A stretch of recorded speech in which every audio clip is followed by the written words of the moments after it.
Okay, let me tell you how to use the cloud storage. First, enter the anyhome.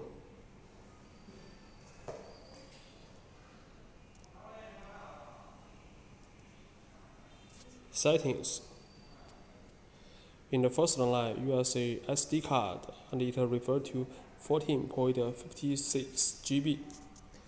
It means that I use the SD card to storage the video. Press it. Press the cloud storage. Back. At the below, you will see the cloud storage. You can see no video in cloud because I have used the SD card to store the videos before, and you can see the calendar.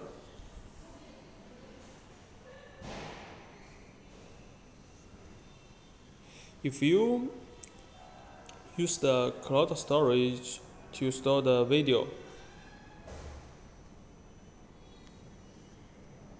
the videos were shot in here.